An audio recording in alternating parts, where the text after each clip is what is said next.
There's a call in the air, can you hear it ring? A vision of change, it's our time to bring. Gather round all you dreamers and doers. Together we're stronger, together we're movers. Lifting each voice, a chorus so bold. In the name of love, let our stories unfold. Every heart matters, every hand we lend. Welcome to the table where we all transcend. Welcome to the table where new dreams are born. A space for the hopeful, a bright new dawn. With courage and kindness, let's break down the walls. For initiative, together we'll answer the calls.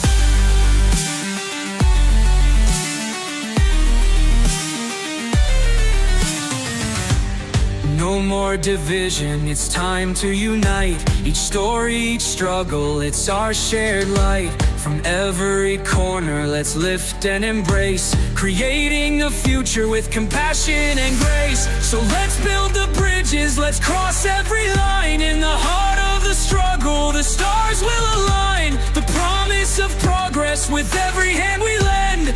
Welcome to the table where we all transcend. To the table where new dreams are born. A space for the hopeful, a bright new dawn. With courage and kindness, let's break down the walls. For initiative, together we'll answer the calls. Welcome to the table where new dreams are born.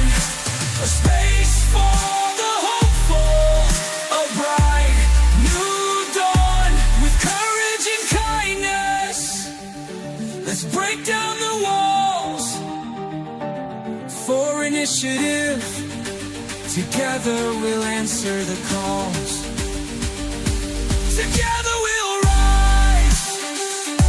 Together we'll fight. Hand in hand we'll chase the light. And we'll chase the light. Championing change, let's write our own song. With faith in each other, we can't go wrong. Welcome to the table where new dreams are born. A space for the hopeful, a bright new dawn. With courage and kindness, let's break down the walls. For initiative, together we'll answer the call. So come join the circle, take your place here. With love as our guide, we'll shed every fear. Welcome to the table, the time is now. In unity we stand, let's take our bow.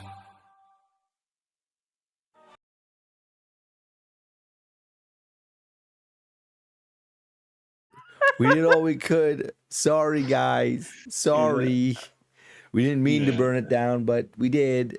Sorry. Yeah. Have fun. like sorry, but not sorry. Yeah.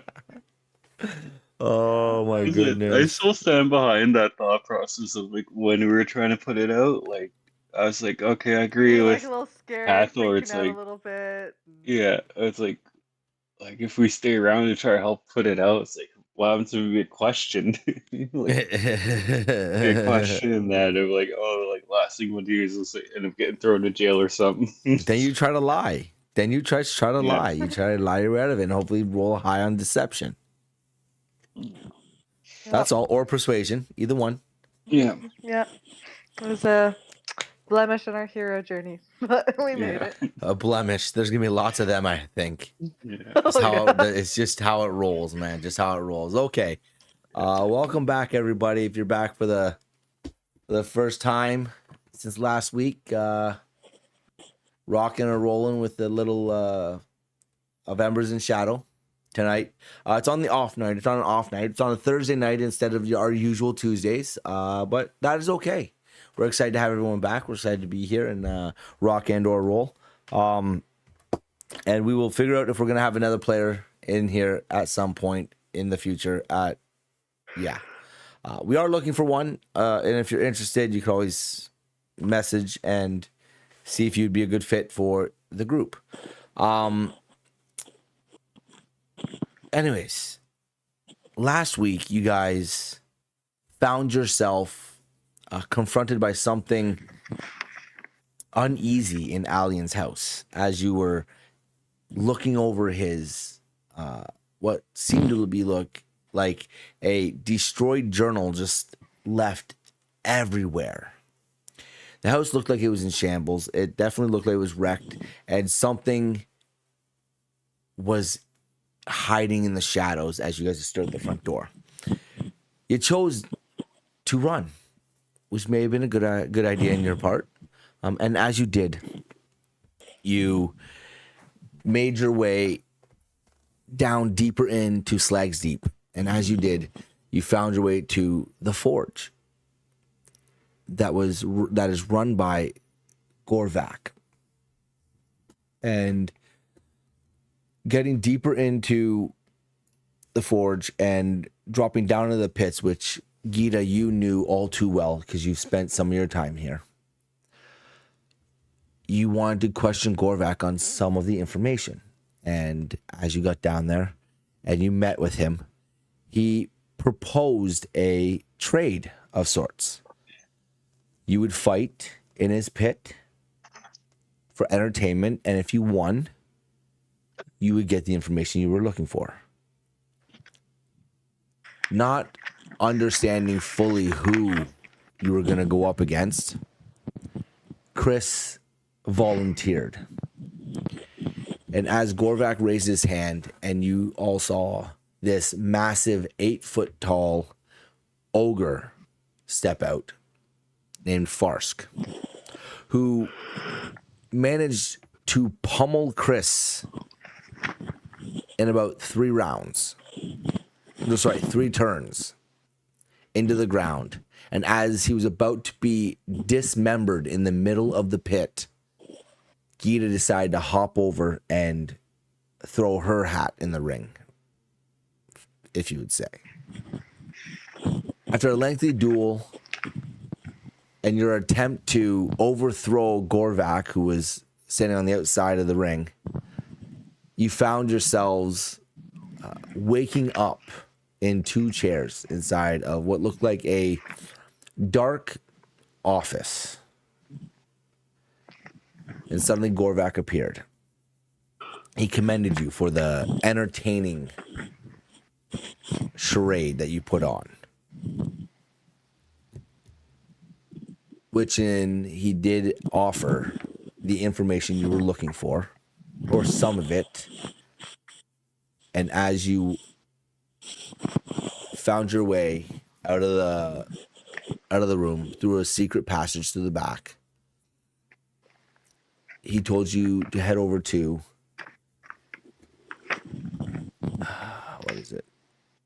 Smolder's in. The Smolder flagon? the Smolder flagon. Lovely little tavern in Slag's Deep, where you met. Where did I save this? Come on.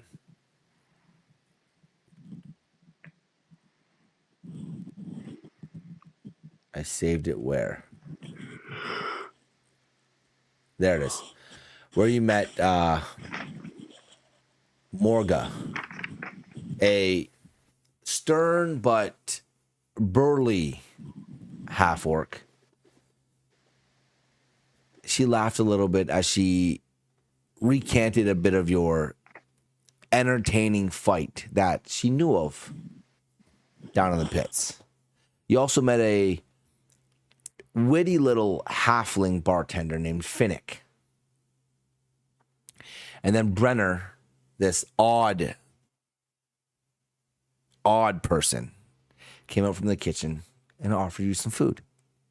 While you sat there enjoying your food and your drinks, Finnick kind of pestered you a little bit.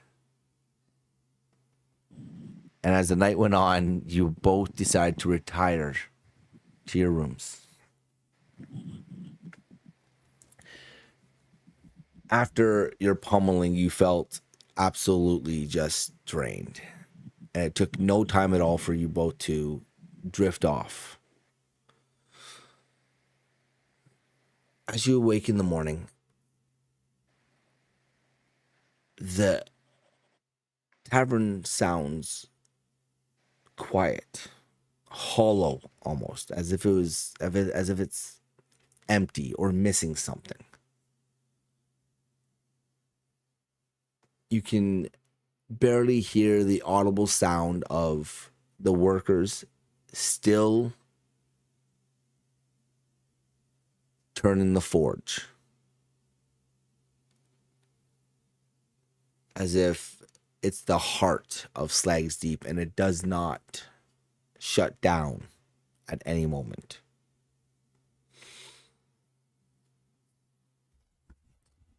What are you guys doing? Confirm we have both had a long rest now. Oh yeah, you both had a long rest. Yeah, you've been rested. Lovely. Okay. Yeah, so you can heal up and do all the things that you need to do. Okay. You still need to talk to Valeth. Is that what one of the guys you have to talk to?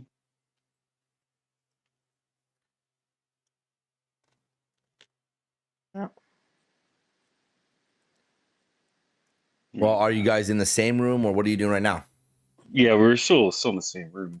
I don't know.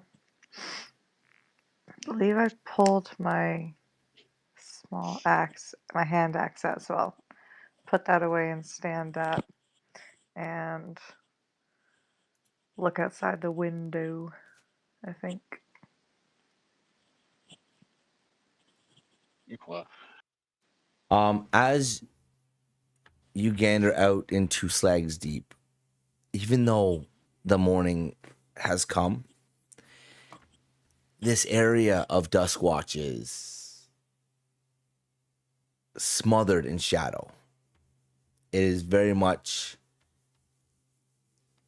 overran, and the sun does not really reach most of this part of the city.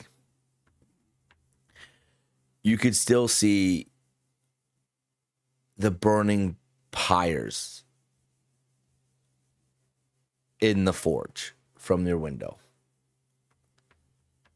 And you see a few people walking along the streets and huddling along, but for the most part, it seems like it's pretty empty.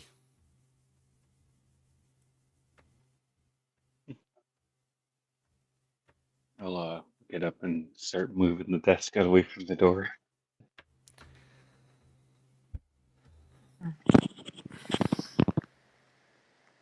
Turn Is it a around. heavy desk? It's a desk, so Unless you're...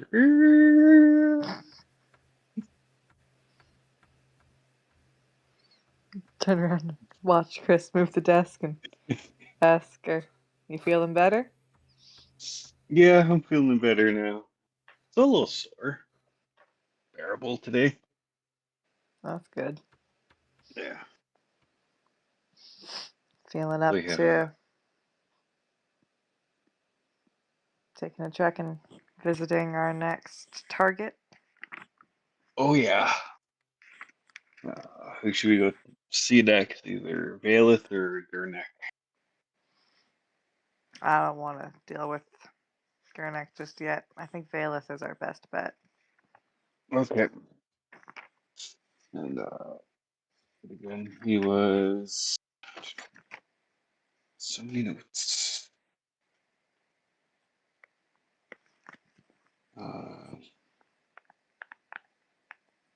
Warden. So Warder's Rest. Wardens. Yeah. How far is that from where we're at?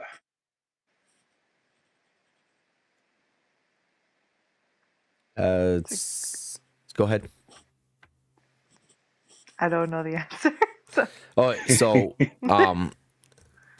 basically, here, let me just do this. I need to make a map of this, and I just haven't, and it's my fault. Oh, good. Here, let me get a little thing here, okay? There we go. Let's go white, because white is the color that I want to go with. That is not what I wanted to do there. All right, so right now you're in Slags Deep. So this right here would be like Slags Deep. Okay, it's got one road in, one road out. It's kind of like that. So this is like Slags Deep. It's just a part of the undercity of Duskwatch. And as you come up to this spot right here, you guys don't have view of this because you can't see it. Anything? Yeah. Now you can. There you go. Okay. This is Slags Deep. You're about right here in the tavern. This is the forge that's down here. Okay. Then the street the street that is most common that goes through. It runs down like this,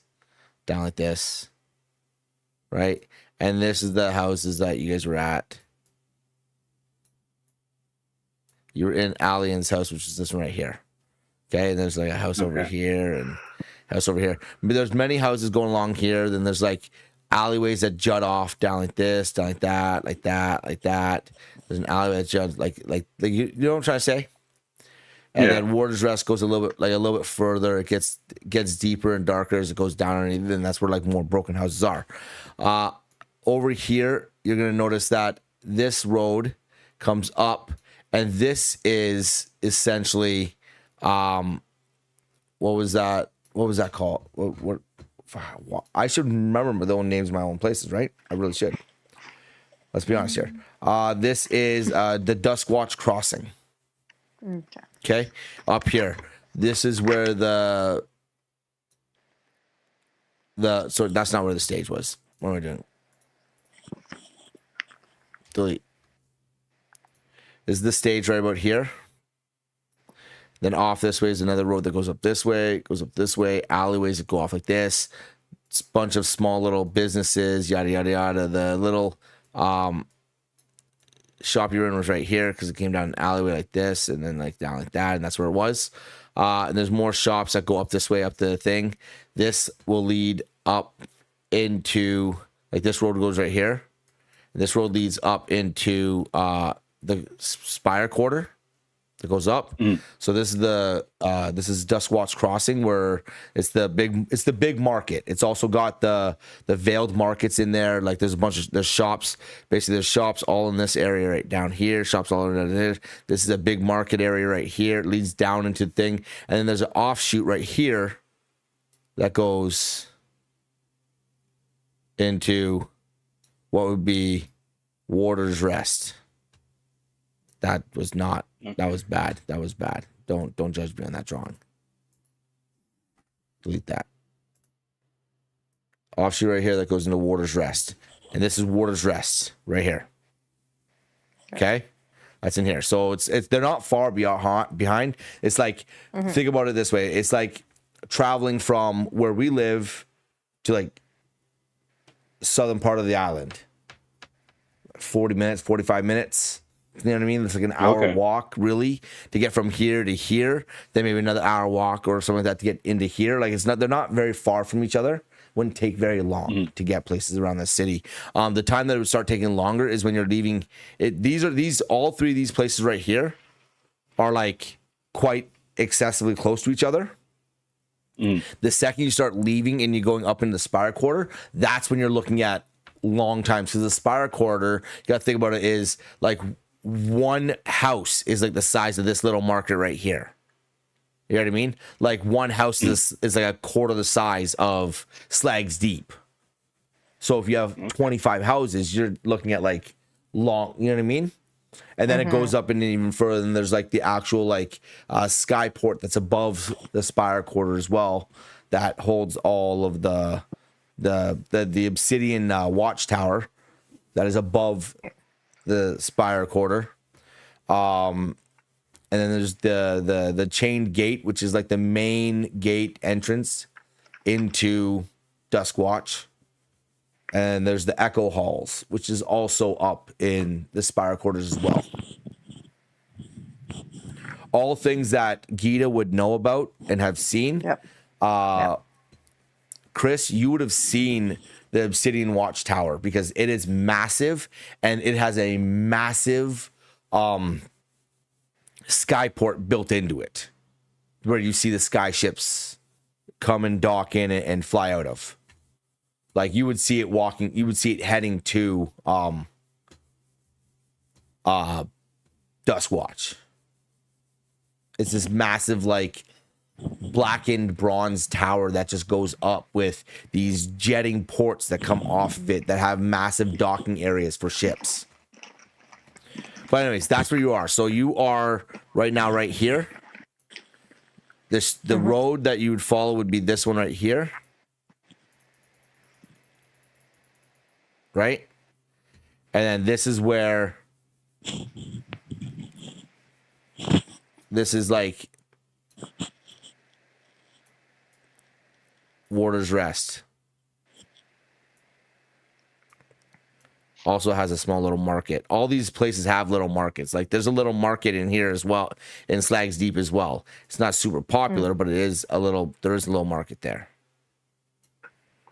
right? All right, so that's what it kind of looks like. Okay.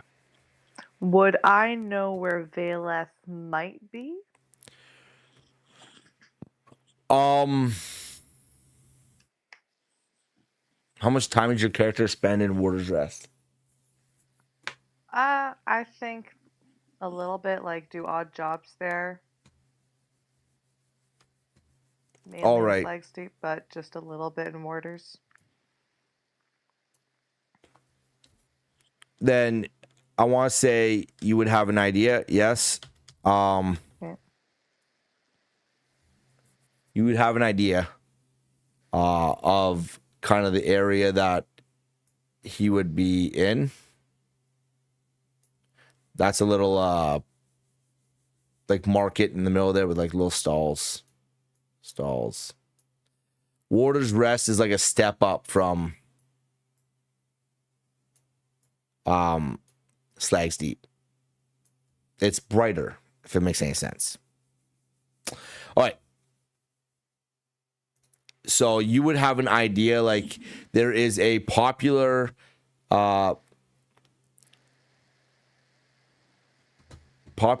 like watering hole called the Gilded Mar that you would have an idea that he could be at. Gilded Mar? Gilded Mar. Okay. Or Mare. M-A-R-E. Mare? Mare. Okay. Mare. Okay. Yeah, Mare. On the Gilded Mare. Where you would believe he could be, but you don't know 100% sure since you're not super familiar with Warder's Rest.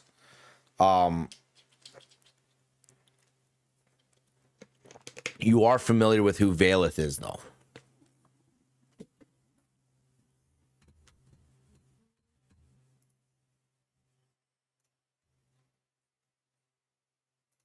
Okay.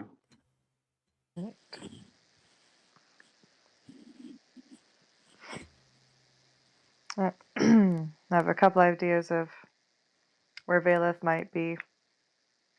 It's only Okay. it's a quick walk, 30-40 minutes. We'll have to find food on the way because I doubt that Morga's gonna give us anything else. Mm-hmm. Yeah. Get enough of that duck soup.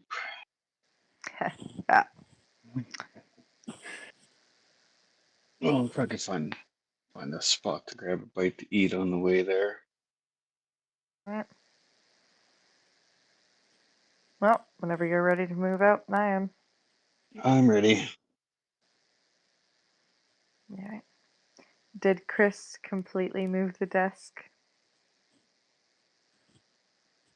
I'm still struggling.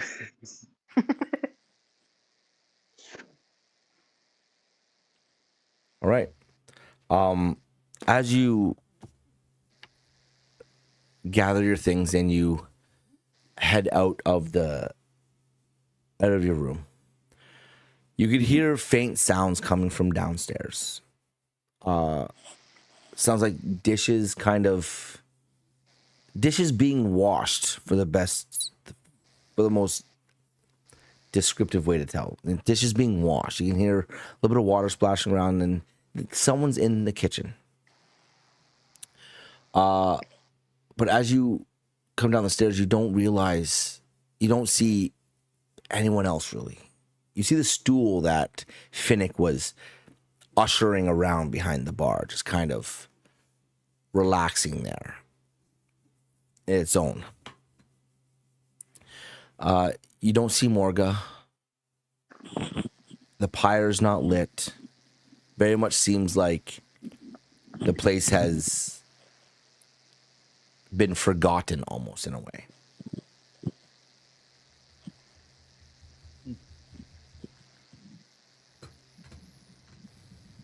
What time are we at right now?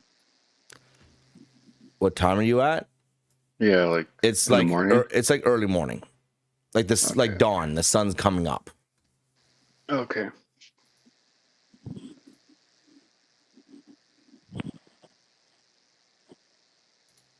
No.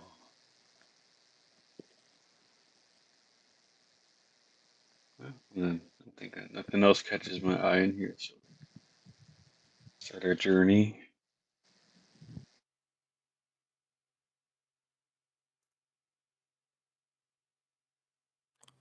I'm thinking.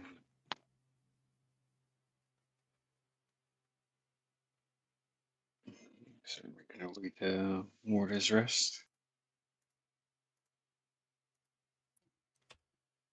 That's what you're doing. You guys are getting ready to leave. No, can I Yeah. take a peek in the kitchen? Sure. See if I know the person. As you push the door open, you can see Brenner just minding his own business, scrubbing away, cleaning up the mess that he left behind the night before. He's just moving with what could be considered a simple grace, collecting pieces of silverware and pots and putting them in the water and letting them soak while he works on other items that seem to have taken their time. And he's kind of got like a simple whistle tuned to himself right now. He doesn't notice you.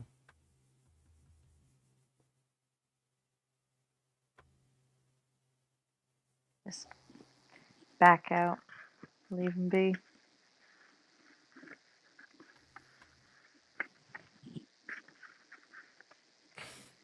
Nod to Chris and say, let's go. Okay.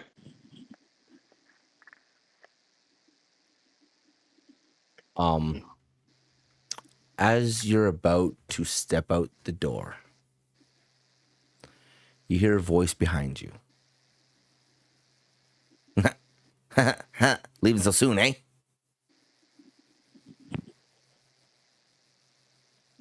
Not even gonna say goodbye? Yeah. Oh wow. Goodbye, Fenric. Got some stuff to do today. How was your duck? Was it good? Yeah, it was good. Yeah. Different, but it's good. Oh, different, all right. Yeah, totally. He calls it duck. It's not really duck. I hope you feel better today. Yeah. Glitterbeak is tough, but don't worry. You guys have a good rest of your day, okay? You have a good time, and I hope to never see you again, okay? But if I do, I'll put a wager on Farsk, okay? Yeah, it sounds like a good idea, right? Yeah, probably. Yeah. Sounds like a good idea. All right. You go have a wonderful day, Money. if Yeah, you you too. can. All right. As you see, the little halfling just kind of smirked to himself as as quickly as he appears, he kind of like hustles off and disappears just as quick.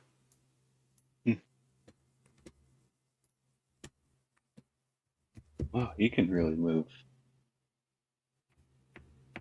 I guess you're working in a place like this, you gotta have a good pace.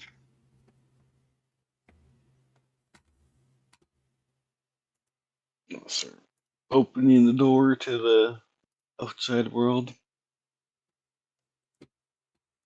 As you peer out from the smoldered flagon, you notice that for all the sounds and that one echoing sound that you can't seem to get out of your head, Gita, the ringing of the iron at the forge. But even for that, this part of Slag's Deep just seems quiet. Like a little too quiet, as if over the last while, people have not really been leaving their homes.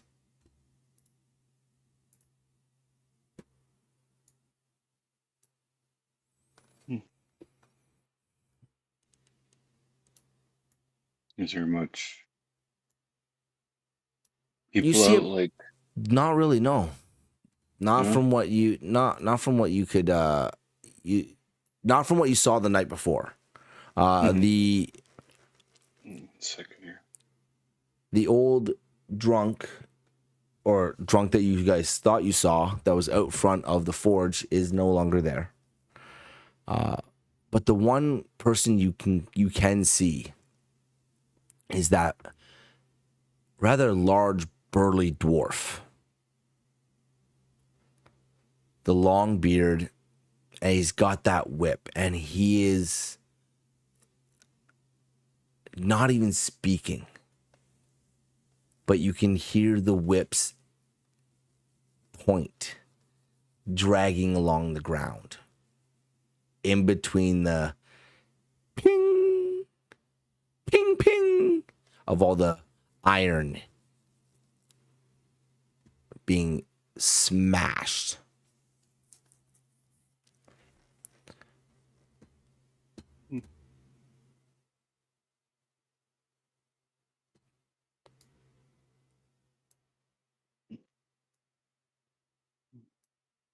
Dwarf notice us.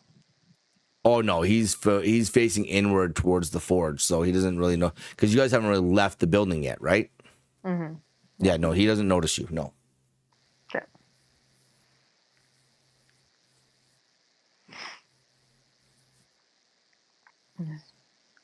Grab my hand axe out. And tell Chris, stay behind me. Okay. I'll have grab my staff and put it in my left hand and be prepared. Walk All right. down the main street out of Warder's Rest. Out of Okay. Slag's Deep to Warder's Rest.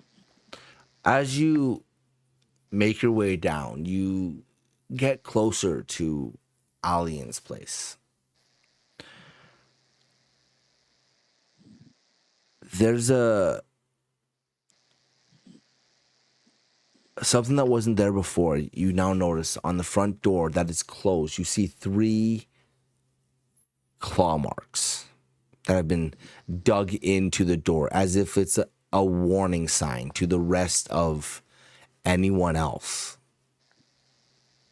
who dares to enter that house. And as you make your way down, all the previous neighbors, the people that were looking out and that you noticed the evening before, the day before even, all their drapes are closed. Everything's closed. You can't see into any of their houses. The lanterns have all been put out. Everything is just sealed off, as if they do not want to have any visitors whatsoever. It doesn't take long for you guys to pass by these houses and start to climb the upwards hill that leads out of Slag's Deep. Because as you know all too well, Gita, when you head into Slag's Deep, it's like you're descending into a cave almost. Eventually, as you start to get to the top, you start to notice that the sun has begun to risen. You notice that the people in the market up in Duskwat's Cross is becoming more and more active. And then you see the road that leads towards Warder's Rest, the sign that's just pinned there on a post with an arrow that points west. Warder's Rest. The walk is long, but you can see a good portion of the section of the city. The difference between Warder's Rest and Slag's Deep is significant enough. And as you're slowly making your way down, you start to feel that the streets become more alive. The cobblestones within the cobblestone is clean. The sun rising is glinting off of merchant stalls. You can smell cured meats lingering in the air, and polished trinkets and dried silks being sold. You can see children chasing one another through the alleys, through the main road areas. You can hear laughter as if it's kind of free. You can smell the scent of spiced breads lingering in the air from a bakery that's tucked into the corner of the square. Bakery. The shops are active. They're small wooden stalls, but you can see many people lingering around them, walking around, purchasing, finding their wares for the day. You can see a small fire in the middle of the market in a what looks like well-maintained hearth. You can see there's someone strumming a lute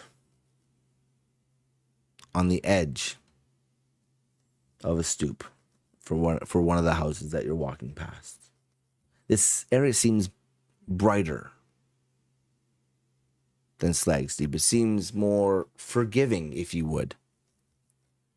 But there is a uneasy tension in the air.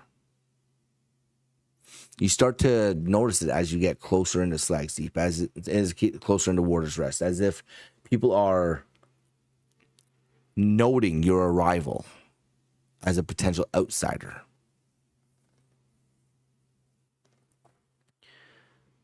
You feel eyes on you. You can't really pinpoint which ones or who are staring long enough.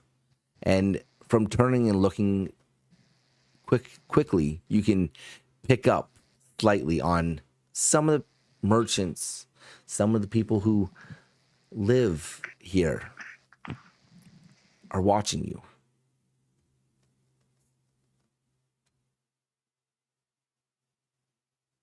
Are they like What? Oh, I'm trying to find the words for it.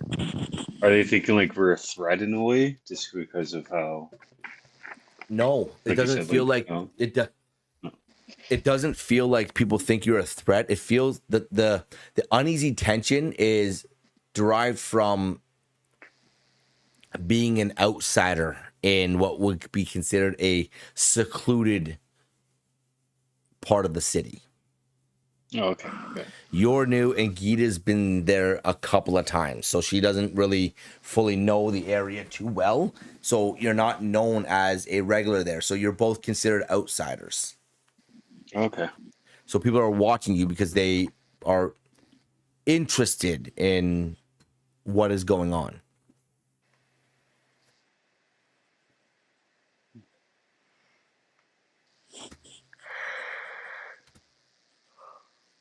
Nobody's eyes on us. Mm-hmm. Warder's Rest is a quiet place. They're not used to outsiders, and well, I never hung out around here much, so they wouldn't recognize me.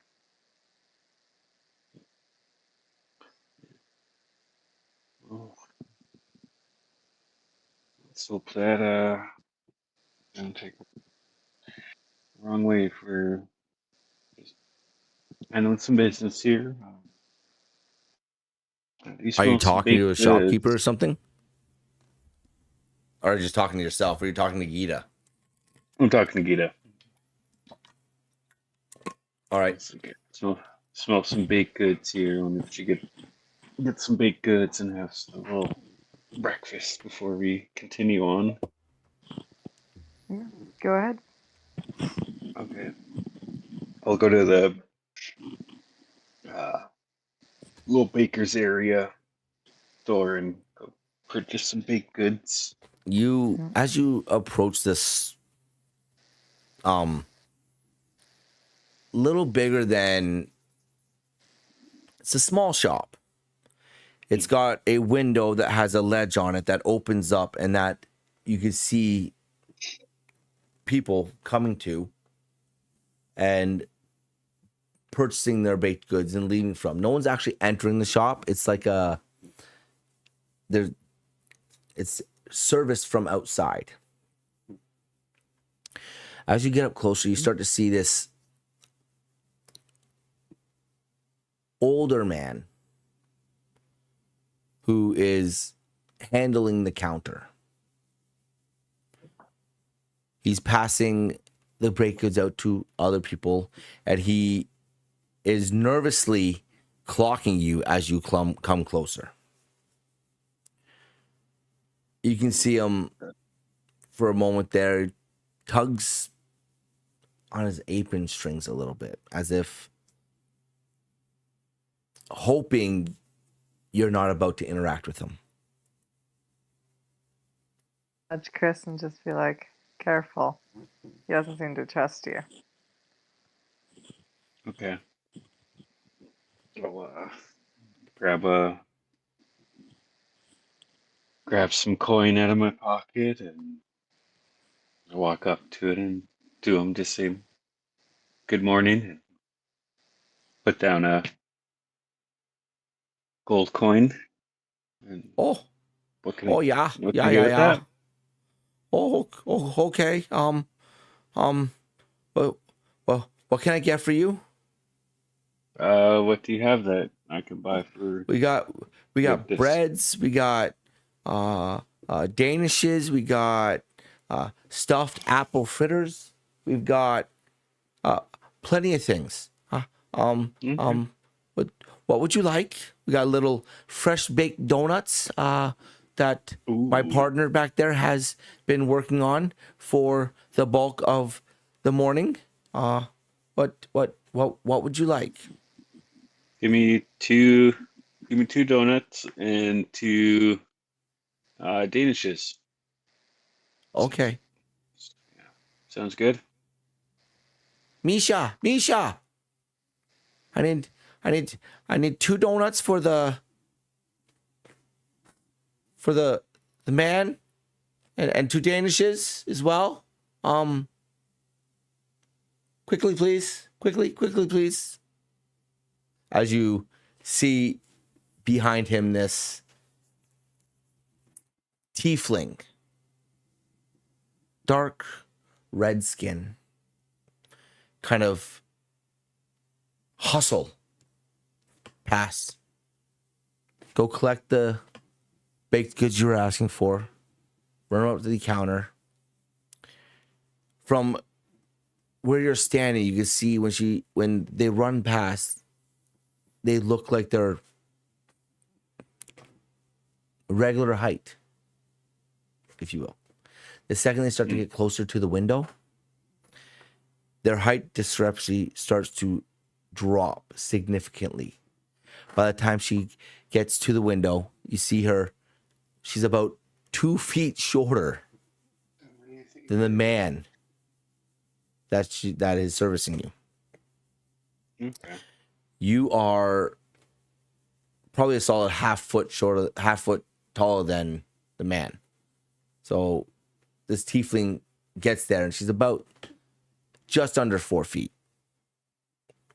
You see these hands reach up, put the baked goods on the counter, and as she, just as quickly as she gets there, she turns and hustles back off again, back into what looks like a big kitchen that she's just kind of working her way around to collect and work and produce more recipes and more baked goods.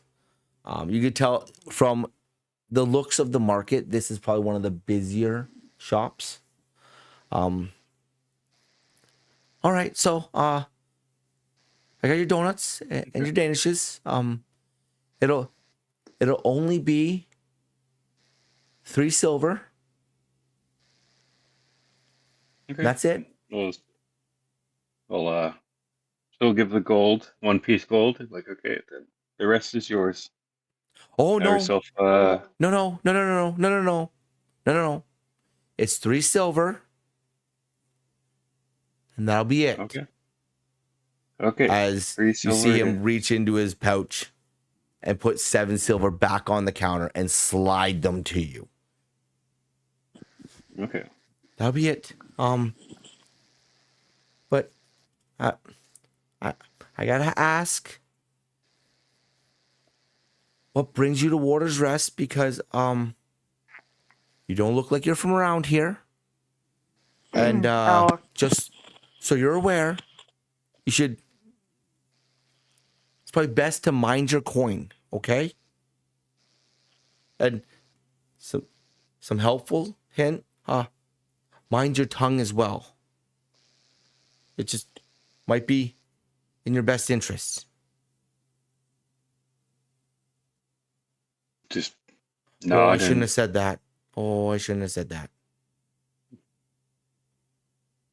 Walk away. Have yourself a good morning. Good day. Okay. Just walk away. Go back to Gita. Okay.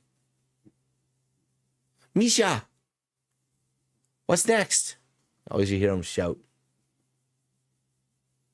as the next person walks up in line. They order, and you just see him go about his business as usual. Get back to Gita. Here, got a donut and Danish for breakfast.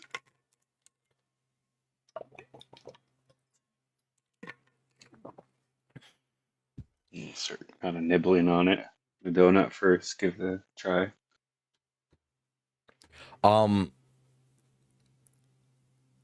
This donut that you're eating right now is one of the best things you've ever had. It feels like it's vitalizing. You feel energized from it.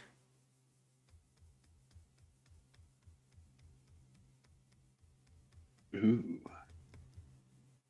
This is good. Bad. You don't have this kind of stuff at home. That's a pity. Mm-hmm. That was one nice thing about Desk Watch. Got all sorts. Yeah.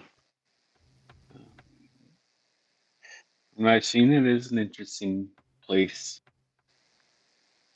Definitely different from home. Was your home more like Slag Steep or? It's more bright in a way. Ash fires very different from here.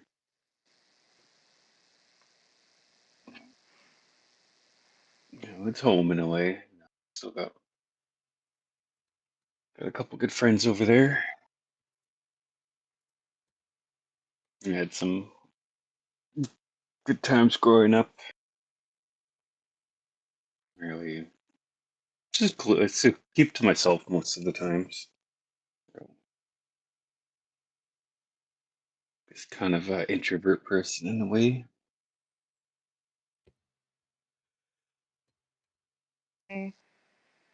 Do I see anything like interesting in the square? Like I'll be watching this area as Chris is talking. Give me a perception. Okay. Like, what is your what is your okay? That all right. Mhm. I'd just be like trying to find anything that would like tip me off as to suspicious. Like they're all watching us, but is there anyone that's like really watching us? Okay, so you rolled an 11. All right, and your passive perception is 11 as well. So, and your investigation and your insight. Why is it all 11?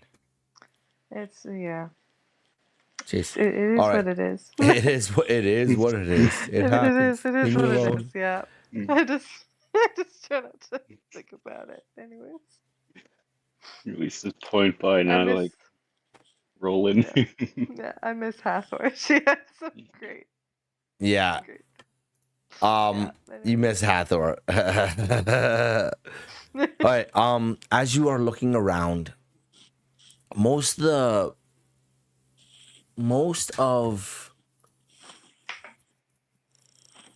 the people here, most of the you notice. Okay, you notice all different types. You notice dwarves, tieflings.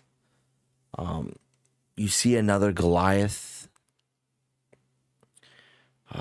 You see orcs and humans, elves. They're all intermingling, but they all seem to be harboring this overall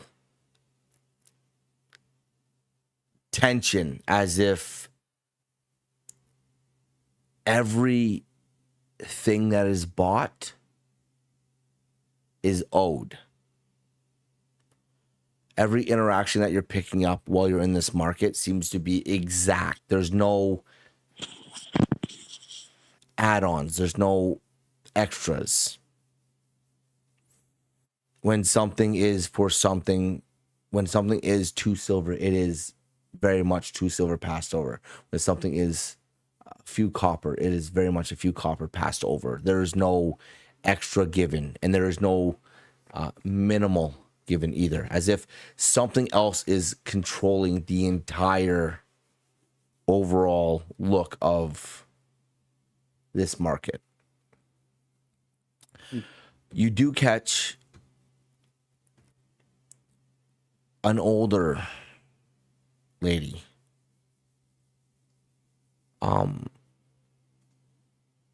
tiefling. One of her horns have been. It doesn't look like it's been broken off. It looks like it's been seared off. Maybe to clean up a break or something. Tall. Easily taller than Chris. She's manning a stall that is selling fine silks and trinkets of all kinds. But you do clock that she has looked over at you more than someone normally would, as if she's following your movements, trying to figure out what is, like, she's paying attention to you more than one would have to.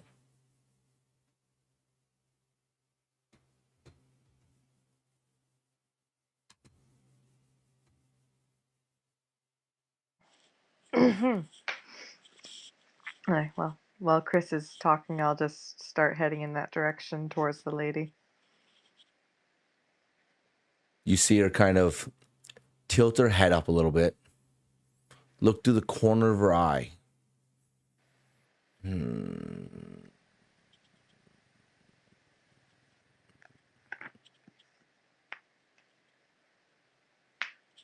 As if she's paying attention to you coming closer, but not giving you attention. Does that make sense?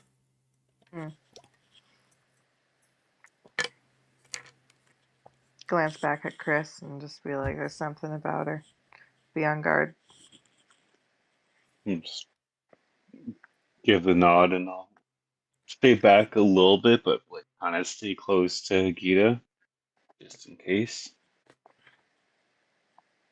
Keep enjoying the baked goods. All right. Walk up to the counter and cross my arms, look down at her, and ask, who do you work for? Myself, dear. Myself. I own the stall. Yes, Who do but you work owns- for? I work for myself. My business is my own. Very well, then maybe you should follow that same thought.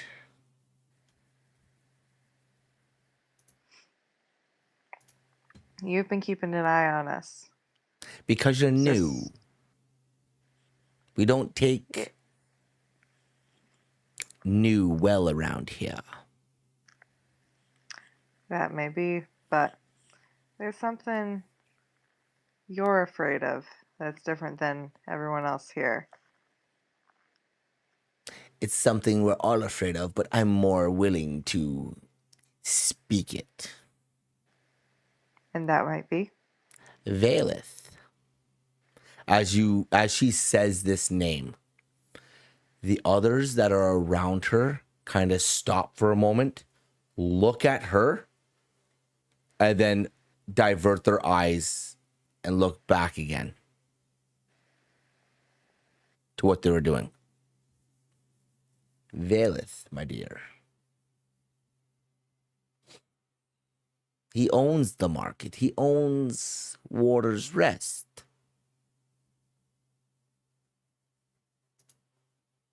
Not afraid of him? Most of them are. I, however, am not. So, you wouldn't be afraid to tell me where I might find him? Oh, you are looking for him. Oh, the Gilded Mar. That's where he does his business, his bookkeeping. You'll know the place by the golden horse head carved over the door.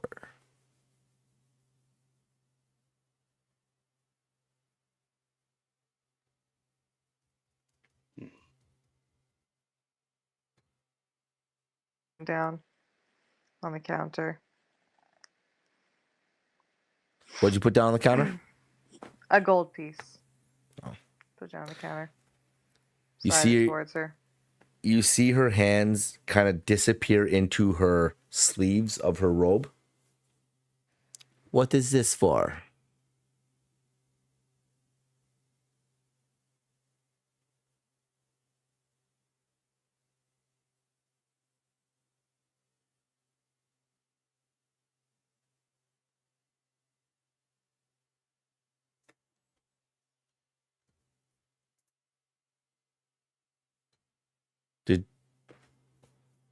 Did you not?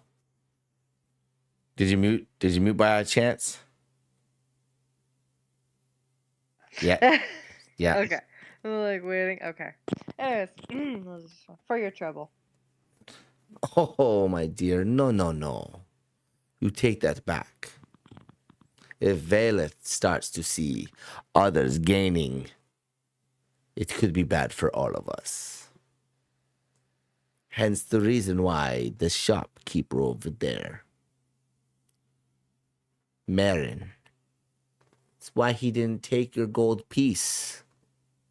It's why he gave you the proper change, because if he gains, Valeth does not, and that is not good in anybody's eyes.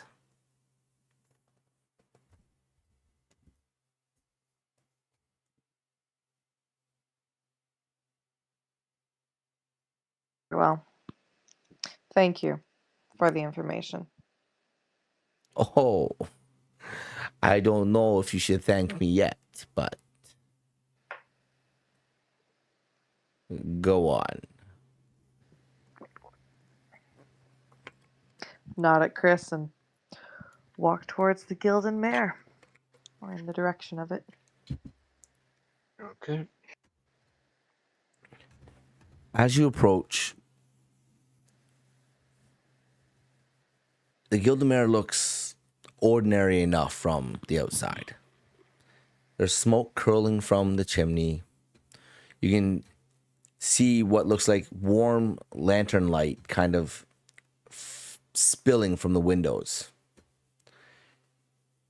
You can hear the sound, the muffled sound of dice and laughter filtering through the walls. But the air changes as soon as you step inside. The main hall is packed. Tables filled with locals, clutching mugs of ale and games of chance in progress. Wooden dice slam against the tabletops. Cards snap with every flip. The laughter here is loud, almost forced, like men and women trying hard to convince themselves of joy.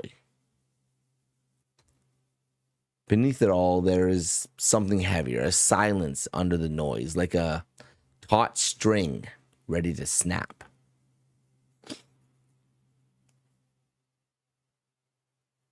You see a serving girl weave through the crowd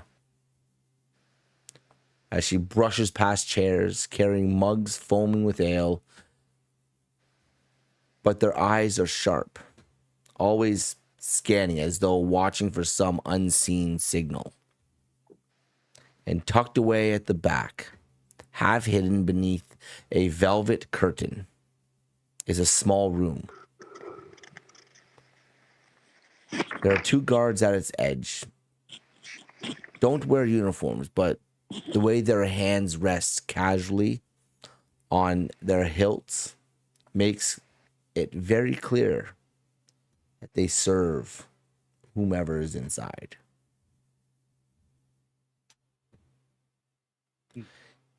The curtain is slightly parted,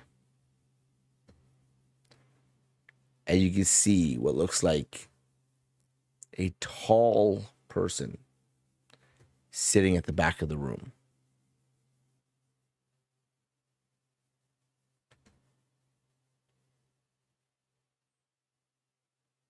Chris, how are your wits? Best, best it can be, not the greatest, but I can make it work. Because that's where Valeth will get you.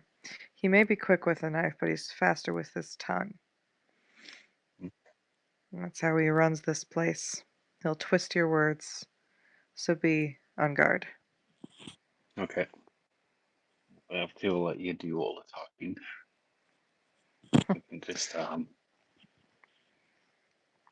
talk with the fists.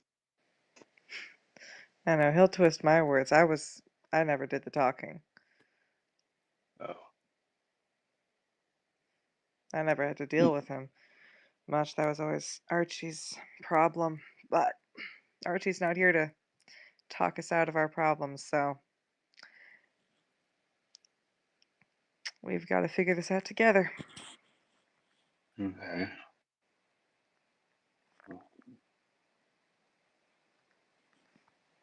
No, see, we'll remember our words we say to him if we go back and forth. conversing with him. Mm. Does he have we call it powerful friends?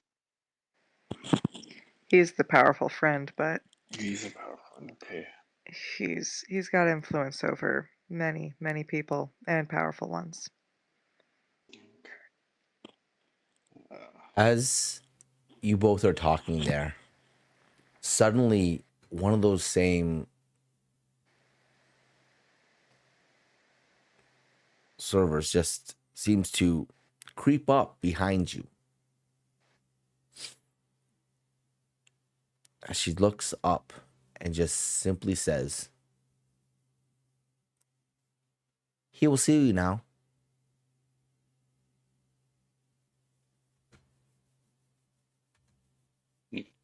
okay. A little bit like, oh my gosh. Oh yeah, she like snuck up right behind you and was like, Look, shake that off. Look. All right. I don't like this place. Mm-hmm. How people can just sneak up on you like that, like it and go. My staff. Would have been a bad idea. Well,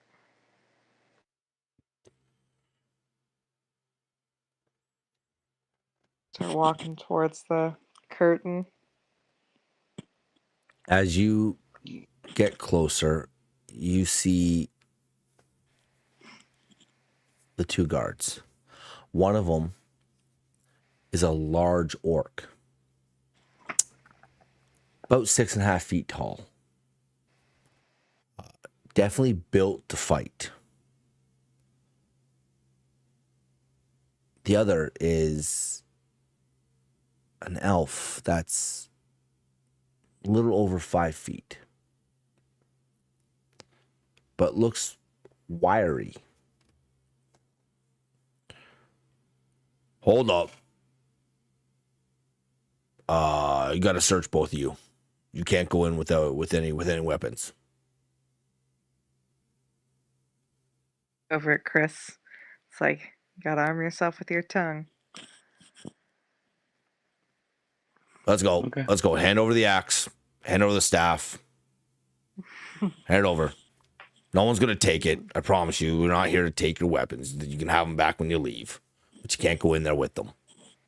As the large orc, like, snaps his fingers a couple of times and holds out his hand for you to place the weapons in his hands. Like, clench my fists a little as I hand them over. Good. Good. As he turns and he sticks them into this barrel where they like kind of sit inside of it and just hang there. And as they are sitting there, you can see there's like a couple other short swords.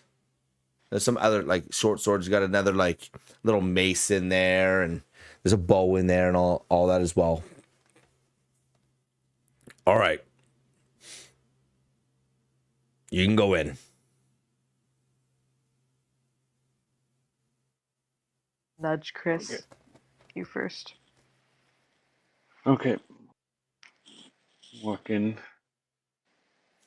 As you pass through these velvet curtains, you see a tall and gaunt elf. His hair is silvered and slicked back like steel in the moonlight. His coat he wears is black, lined in crimson, makes him look both noble and predatory. A silver chain runs down past his white collared shirt as it clips to what looks like a ledger resting at his side. The parchment pages inside this ledger look like they're filled with all sorts of writing. They've been flipped through multiple times. You can even notice that there is a little bit of a reddish hue to some of the pages. He doesn't rise as you both enter. Instead, he leans back, fingers tracing the rim of a glass filled with some dark, unimaginable liquor. His eyes are sharp and cold, flicker over both of you like a butcher choosing his cuts. When he finally does say something, his smile is smooth, almost too smooth, and the words come out like oil poured over broken glass. Careful, friends. Fortunes are fickle like a broken mistress. She giveth freely. His words linger for a moment. But she also demands her due. Isn't that right, Gita? Archie's little henchwoman.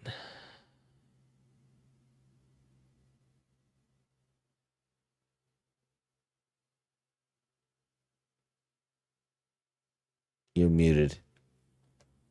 Okay. Just gonna hold it again. Hello, Baelish. Oh, hello, my dear. Now, what brings you to my little neck of the woods? We don't mean any trouble. Just got a couple questions. He smiles, bigger than before. You see these clean teeth glimmer from behind his lips. He leans forward slightly, letting the torchlight hanging in the sconces glint off of his silver chain. His eyes flick between both of you as his lips part again. Ah, but talking is so tiresome, isn't it?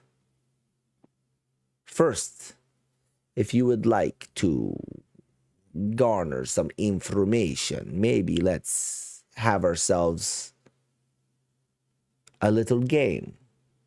Let's see if your fortunes will treat you. Just a simple wager, nothing too dangerous yet.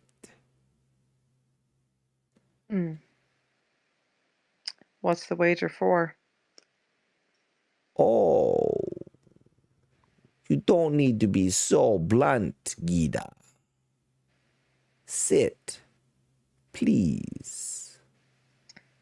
I know your I games. won't bite. Maybe. But I'm not agreeing to anything unless I know what the stakes are. Oh, I Bailiff. wouldn't have it any other way. All of my patrons understand the risk and reward to the little games. It just depends on how much you're willing to risk for your reward.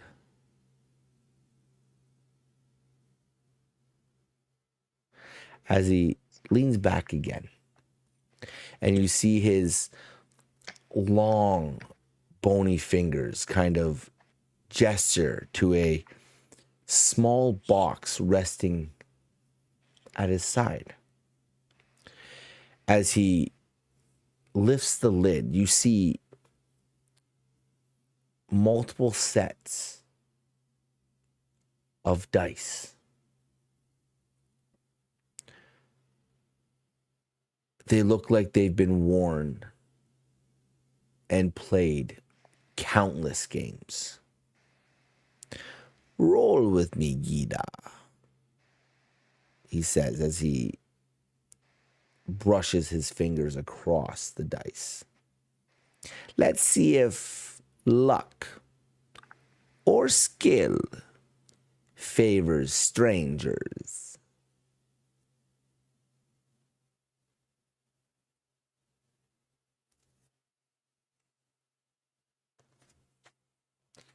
Here's the wager. We roll 6 times.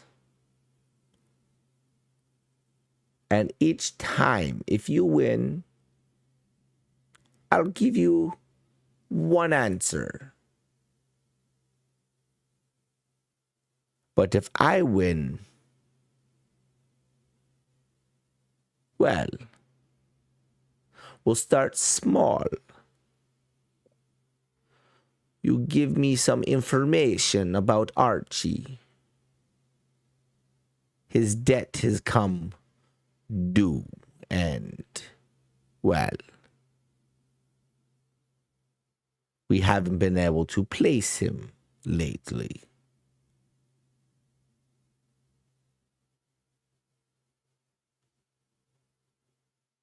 What do you say, Gita? Let's play. Let's play. All right. Okay, so the way this is going to work is we're both going to roll 2d6. Okay. Whoever has the highest number total wins that round. If you roll a double, you may re-roll one of the dice to try and get a higher total. Obviously, the highest total wins. If there is a tie, we re-roll the dice. All right.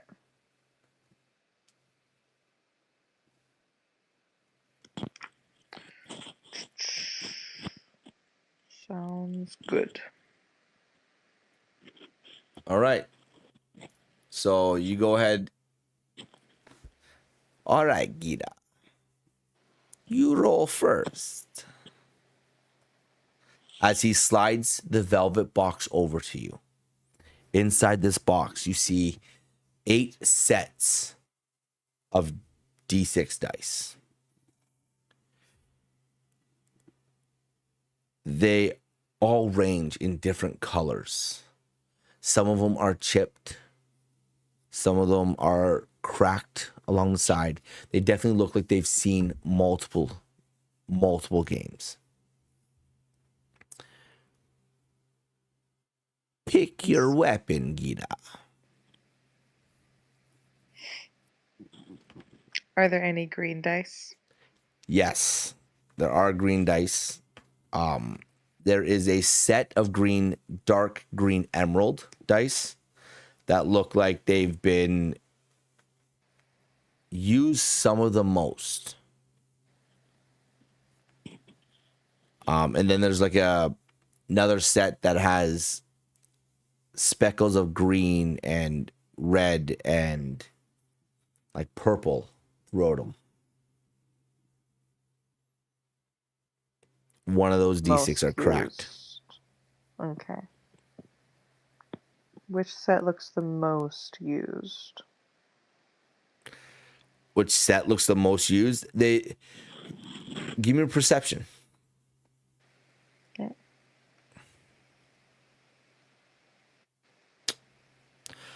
From you looking at it right now, you can't really discern which set is the most used, but you could kind of pick up that there is a set that's leaning closer to the box is like twisted sideways towards you, and the sets are lined up in a row.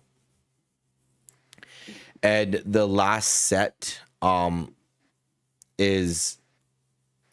looks like they get picked the least, and it's just a plain white set of dice.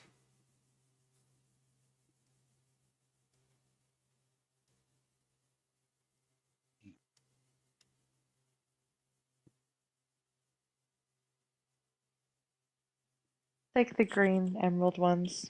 The green emerald ones? All right. So you go first. All right. Oh, 4.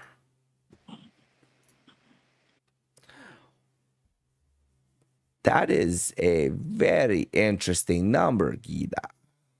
It's on the lower end. Oh, I've rolled doubles, I see. Okay. Oh, would you look at that, Gita? We have tied. Go roll again. We'll replay the round.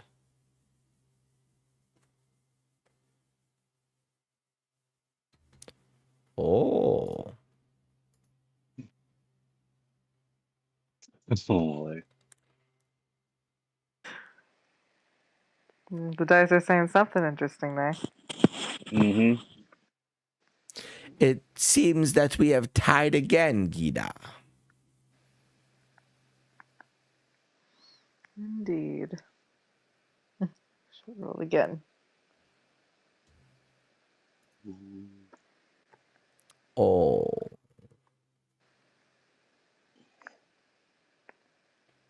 So you have lost this round, Gita. Let's go ahead and make with the information about Archie.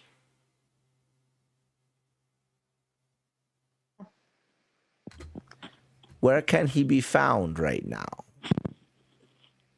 Do you know? I haven't seen Archie in 2 years. But can I do a check on where I might know he might be?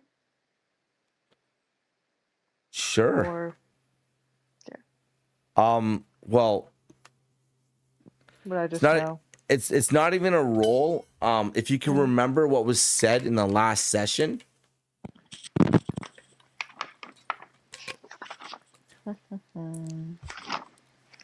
Pretty sure I wrote it down.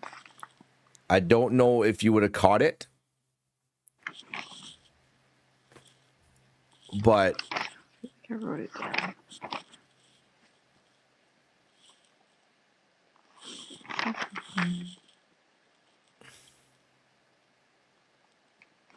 No, I don't think I wrote it down. no, I don't think you would have caught it.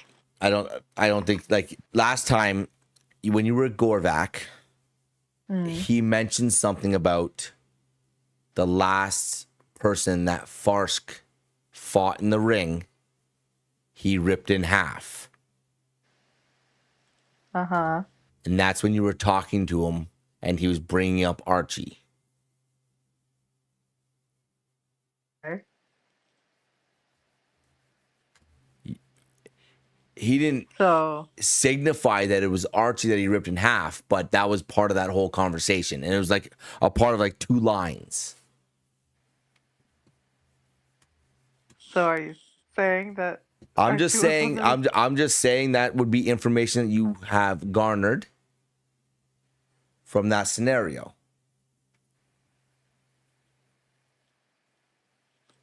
Okay.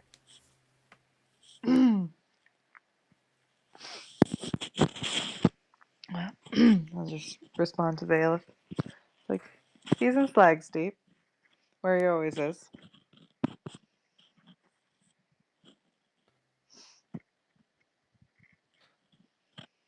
He's in Slags Deep. Well, we can't find him there. But if that's what you know, that's what you know. You may roll again.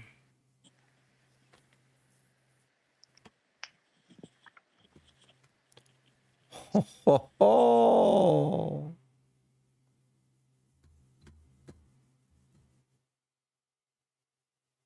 Now remember, the rule is if you roll double, I roll one. you D6 may I roll may? again to try and get a Okay. higher total. I'm happy with this. All right. Oh, look at that, Gita.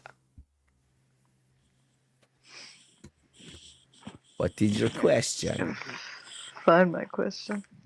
Make sure to get it right.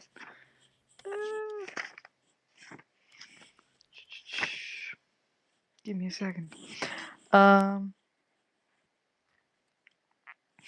What do you know of Alien Namareth?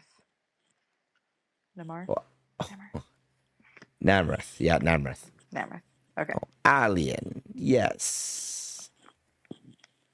He is he was an interesting one. Very much gung-ho about turning the ship around, if you would put it so lightly.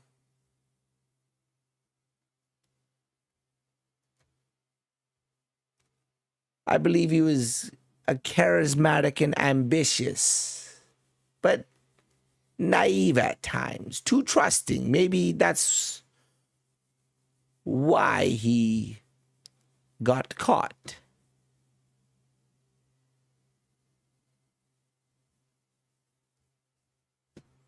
That's what I know of him.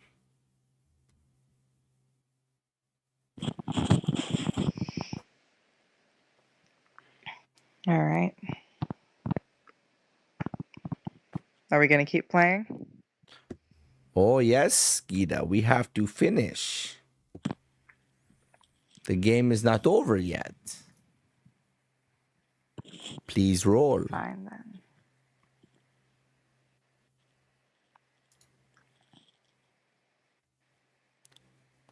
Ooh. So close, but so far.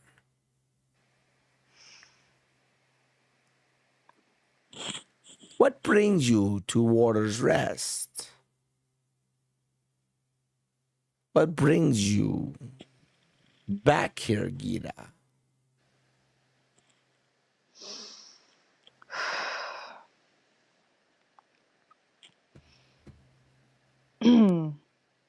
We've got some unfinished business with Alien, and we're trying to figure out what happened to him. And if we can figure that out, then maybe we can find what we need from him. Oh, so you say you're friends with Alien then? You should. I wouldn't say friends.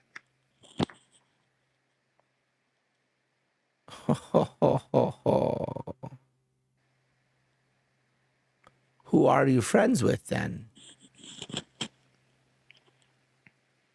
I don't think we've ever even met that person. I mean, we're hardly friends ourselves, but we've just been contacting each other through letters and cryptics, trying to tie up loose ends. Okay. That is fair. Go ahead and roll again, Gita.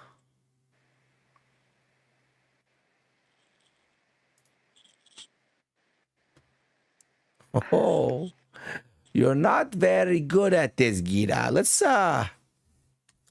raise the stakes, if you will. I like the stakes where they are. Oh no, see, you started playing the game, and we need to finish the game. So, if you want to continue and find out your information, then I would like a little more than talk.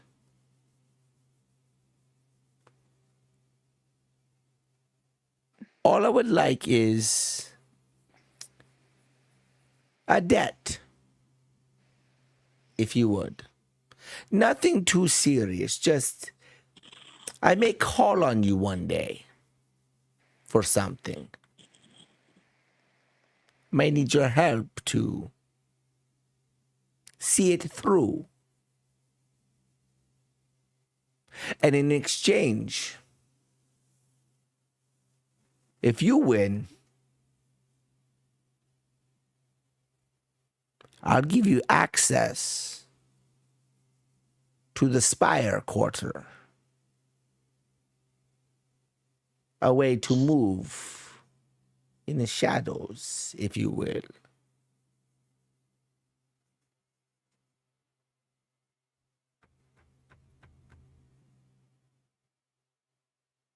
What do you say, Gita? Slimy snake faileth. All right, I agree to your terms. You agree? Okay, this will be the last roll, all right? All right, You agree? I agree. But we changed the dice. We what now? As he places his dice back in the box, you see him unclip the ledger that's hanging on his side as he places it down on the table. Still closed. It's a deep brown leather. And then he pulls this, as he reaches his bone fingers into his breast pocket, and he pulls out this bag that has 2 sets of dice in it. He places them on the table. He grabs 2, pulls them back to himself, and he grabs 2 and pushes them towards you. The last roll, Gita, will use personal dice, as this is a personal debt.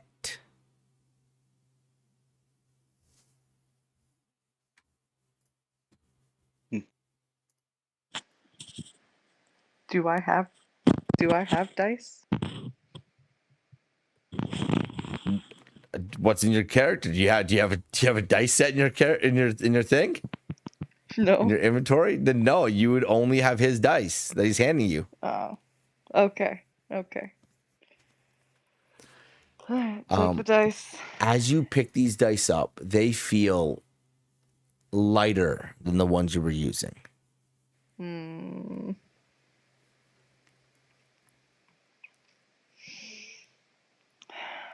I can look at him and like, I know exactly what game you're playing, man.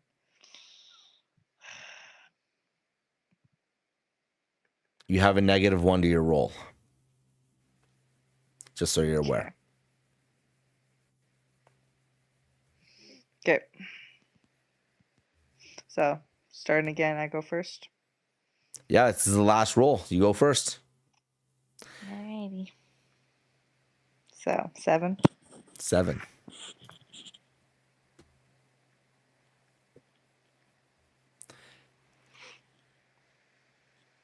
Valeth looks down at the dice that you just rolled. Oh, Gita. I am so sorry. As he takes his 2 dice and he shakes them in his hand. Flicks them up as you see these 2 dice tumble in the air. As he reaches up, grabs onto them both, and slams it down into the table. His hand is still covering the 2 dice. I'm so sorry, Gita. Okay. Could I be able to use my cantrip of minor illusion on the dice he has?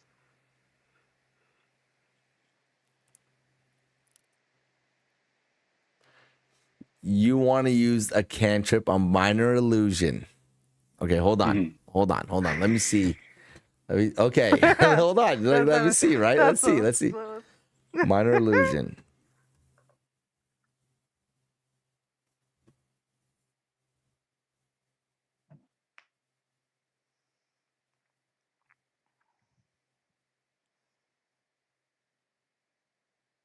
What image? If you create an image of an object, such as a chair, what do you? Full chest must be no longer than 5 feet.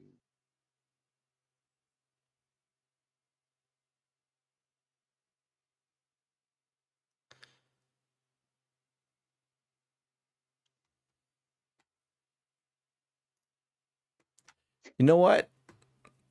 Go ahead. Okay. So Gita rolled 7 all day, right? Yeah. Okay, I want to make his dice look like a 4 and a 1 to make it A 5. 4 and a 1. Yeah, They get 5. yeah. All right. Now, he raises his hand to look at his dice because he's already rolled. I've already rolled. I just covered my screen, so you don't know what I rolled. Yeah. Okay. As he looks at his hand to cover, as he's covering his dice, he looks at Gita, and then his gaze shifts from Gita to you, Chris, and goes, "Trick or treat? I don't think so." As he lifts his hand and reveals he has 2 5s. Your minor illusion worked for a moment, but the second he touched the dice, he knew what it was. Oh, okay. 'Cause once you interact, the minor illusion drops. He knows it's an illusion. Plus, you're not dealing like Gorvac. You're not dealing with just a. You were able to make one of them change, but the second he had his hand on the dice. If you changed Gita's, it might have been different. Yeah. Yeah, I thought of Anyways. it after she rolled. I'm like, Yeah. so late. Yeah, Tried. yeah, fair. But he raises his hand. And he has 2 5s. So, Gita, as he reaches over and grabs his ledger and moves it over and opens it up to a page. This was fun, but business is business. So, and you see him as he's about to reach forward, this quill will just kind of appear in his hand, and he writes at the top, "One debt to be owed, one debt to be paid for when I call." And he scribes Gita, and he turns the book to you, still holding on to the top of it, and next thing you know, a little pin appears on the page. "Please sign it in blood."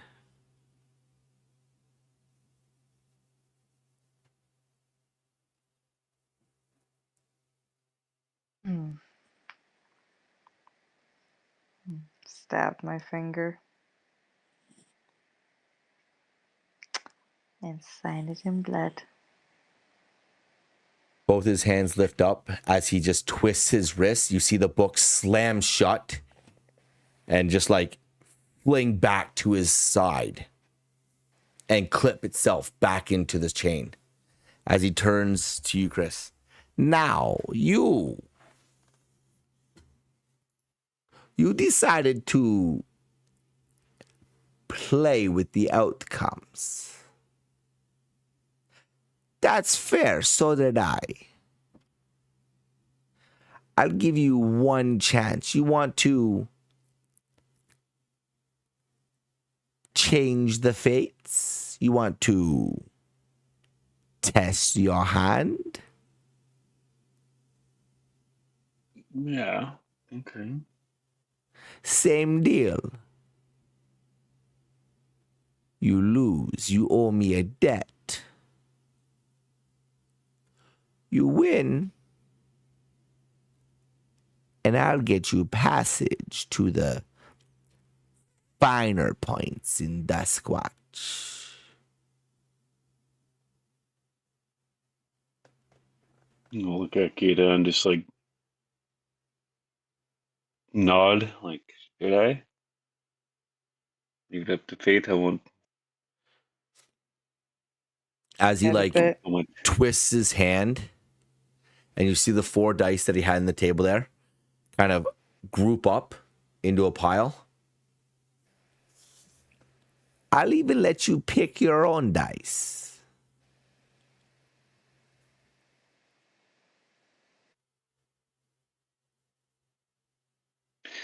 Okay. Chris can stand there. Can I like lean down, whisper in his ear, like change the rules, ask for something different?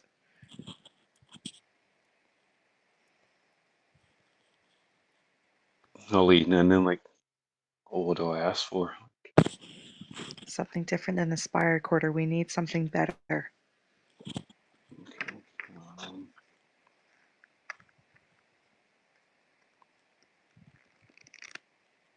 where is it again? He leans back in his chair, and you just see him wrap his fingers on the table. Come on now. Is it a deal? I haven't got all day. You know, the spire quarters where we need to go for dinner. Pass from Tharka. Pass for Tharka.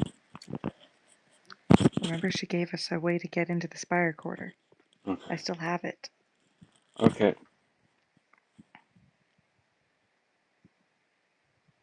How about this? If I win, you help us out with some supplies, some new weaponry if we need it, armor if we need it, and maybe a little coinage in there just in case if we need to get a room or something.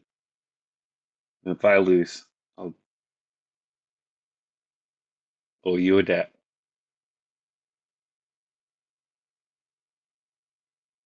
By the looks of this area, it has some good quality stuff.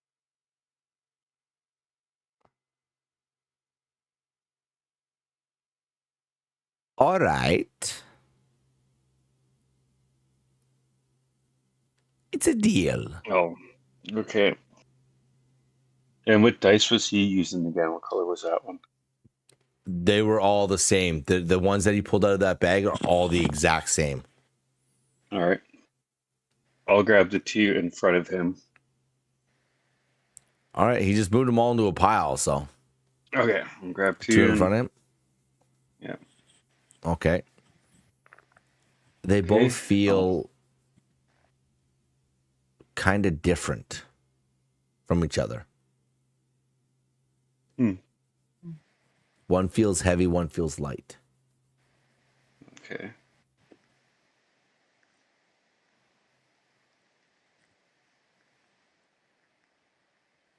Oh. Okay, now. Okay, It's time okay. to roll. One Alrighty. roll, and that's it. Sounds good. There's 2d6s, right?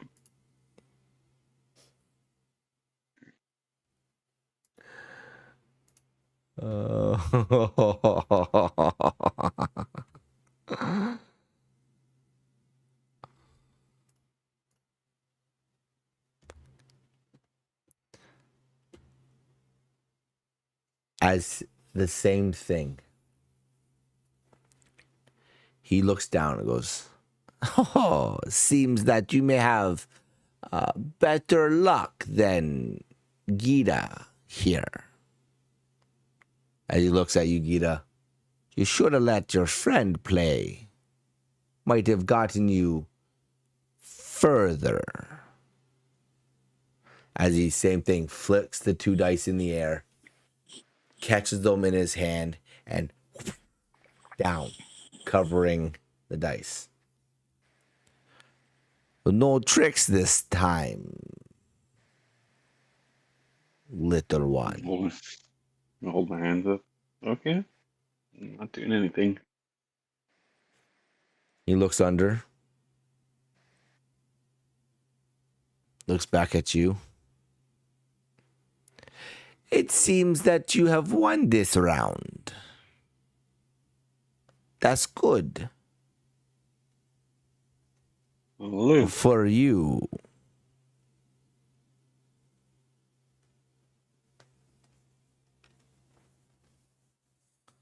As he lifts his hand and he shows a 4 and a 2.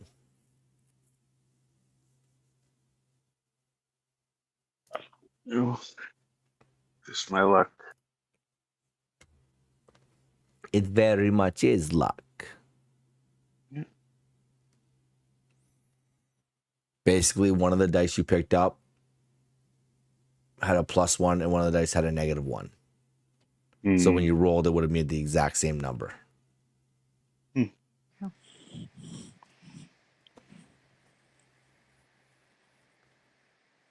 Well, all right. If you're looking for equipment and a place to stay, there's no finer place than the smith down the road. He's got okay. bunks that you can stay in, and he'll help you with whatever you need. Now, Gita, be ready to come when you are beckoned. I'll hold on to this debt until it's paid in full. I'll flex the hand that I used to sign. And just turn away.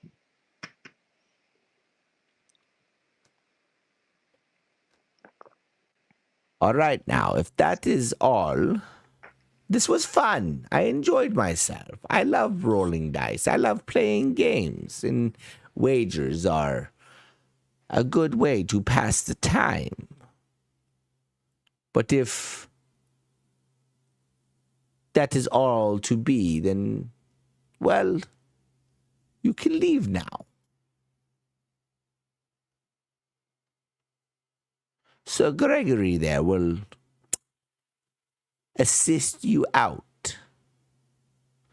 As you see the large orc push the curtain apart, step in. All right, let's go. Time to leave. Look at Bailiff and just bow. Good game. Look. Turn around and follow Chris. Bailiff leans back in his chair, picks up his glass, takes a swig. What was the orc's name again? Sir Gregory. Sir Gregory? Yeah. As I'm grabbing my staff, because I realized I didn't hand over my dagger that whole time. That's fine. And then I'll pull out my dagger as I'm grabbing my staff and see Sir Gregory, kind of flipping the staff, throwing the dagger up and down. Don't forget to do pat downs, just to be safe, and flip my dagger back in the spot I keep it on my hip. As you say that, he looks at you and goes, "If only you thought you were the dangerous one." Yeah, not that dangerous, but I hold my own in a way. Grab my axes and flip them back Start on. walking the other way. I'll look back at Valeth and just... Is he's still watching us? Oh, he's just sitting there. He's got this large grin on his face. You can see those demon white teeth just peering out as he sips slowly on that dark brown liquor that he had in his glass. Well, I'll still be holding my great axe as I'm looking at him, and I'll just try asking, did you have Alien killed? Why would I have the, as he uses quotations with his fingers, leader of the rebellion killed? It would be no advantageous kind of situation for me. It would not make sense. So no, I did not have him killed.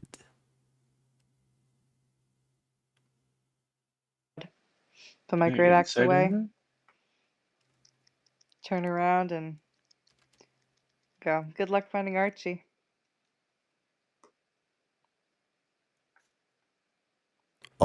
Would I be Oh, able to go ahead. insight Bailiff on that? What he said about Alien? Sure. See if he's being truthful on it. Oh, fucking natural 20. There we go. From your entire, okay, from your entire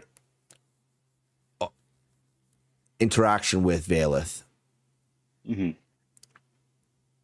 you feel that, yes, he's hidden intentions from you,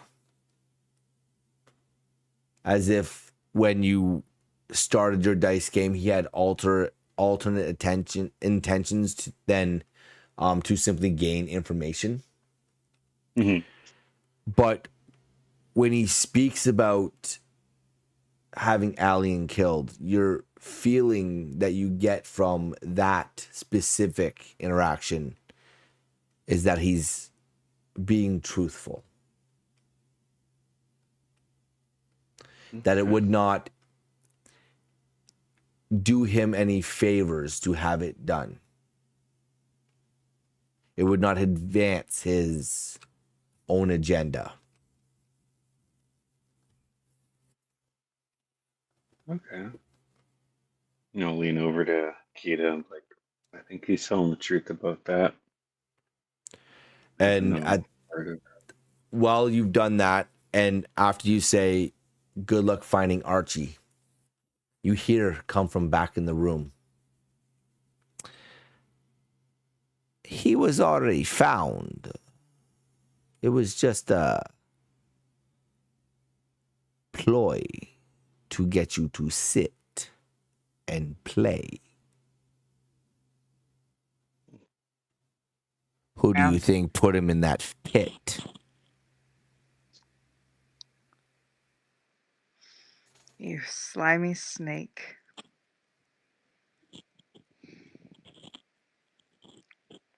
That wager won me a lot of gold.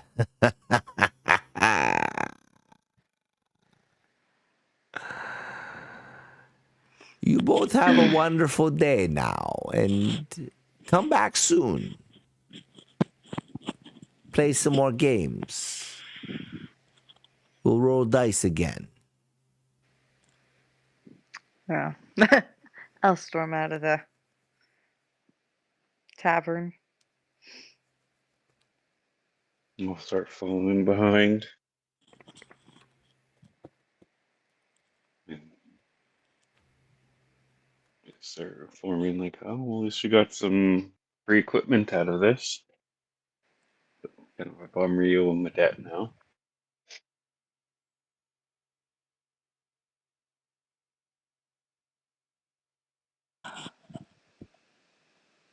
Okay. I should have. No, No, keep going. nothing. Say I should have known that Archie would have gotten himself into this kind of trouble. He always played it too big and too dangerous. So it sounds like he's seeking a big reward out of things in a way, eh? Yeah, you could say that. He never liked Honestly, dealing with Bailiff. yeah, he doesn't seem like one person to be dealing with. Especially if you had something to do with your friend. Let's see why you called him a slime snake. I was kind of hoping my trick would have helped.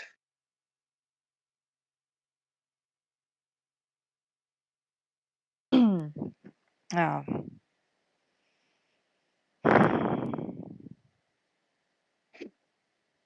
Have you done it much before using that trick of yours? Well, a couple times. Um, I I tried it first on my teacher, Mr. Doug. He did the same thing. He kind of seen through it right away. Mm. But I won a bottle of ale off my friend Vincent. We were doing that too. We were playing dice back home, and he was rolling pretty good. I ended up doing that, and I ended up winning the bottle. He was being suspicious about it, but I played it off like I didn't do anything. I was just lucky. And that's like my third or fourth time trying that one. Well, maybe might come in handy in the future. Hmm. Yeah, Mm. I could have easily done it on your dice, but I was already a little late after you rolled. I was like, oh, maybe I'll trick him and have him roll really low. But Oh, that's all right. Fortune has never favored me, so didn't expect yeah. that to go well, but Hmm. we got what we came there for, so, Hmm. and a little more. Yep. Yeah. Kind of lucked out on that. Getting some equipment. So what are you Yeah, guys that doing was, right now? Realistically, So are you just walking. walking? well, I was just Yeah, kind of walked. walking aimlessly. I was a little upset. Okay. Um. Yeah. All of a sudden, you feel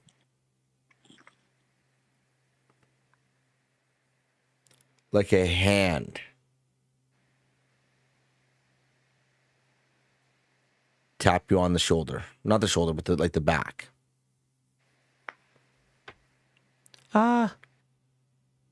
Mosquito?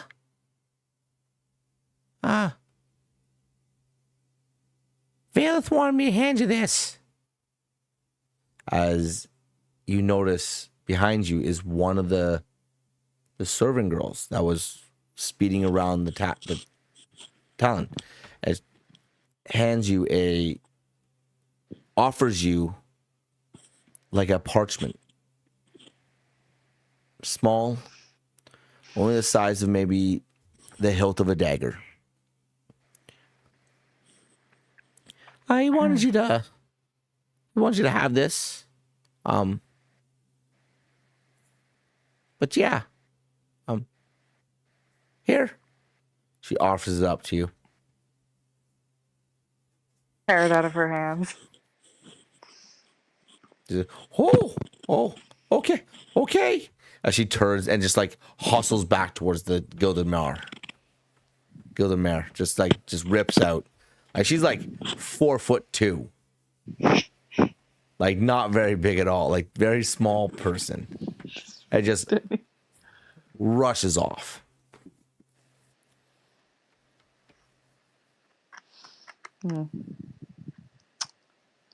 Look at the piece of paper. It starts off. My dear Gita, I couldn't really share this information with you while sitting in my game room. Too many ears, if you will. The one who would gain from Alien's fall, Alien's death, would be Durnak, He's always trying to gain favor with the Crimson Vanguard.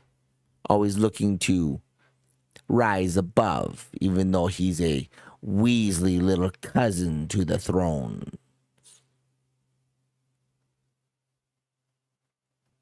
A simpleton who acts above his station.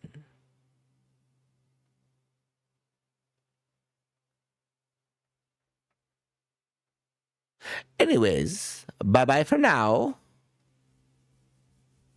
As you're holding on to the paper and you read the last words, it starts to feel hot. And within moments of the heat starting to pressure your fingers, you start to see the corners of the paper slowly start to set on fire as it eats itself into the middle and eventually just Drop it. before it even hits the ground, it disintegrates into ash.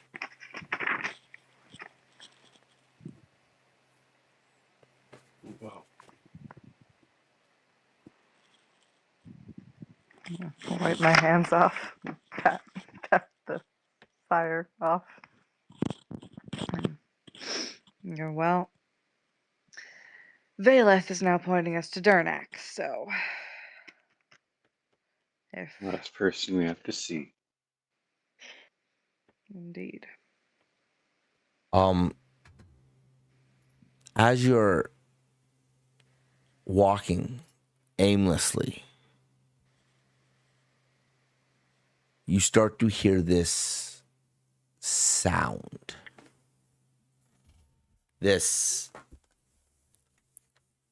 vibration that casts throughout Warder's Rest, but doesn't feel like it's just Warder's Rest. It is everywhere.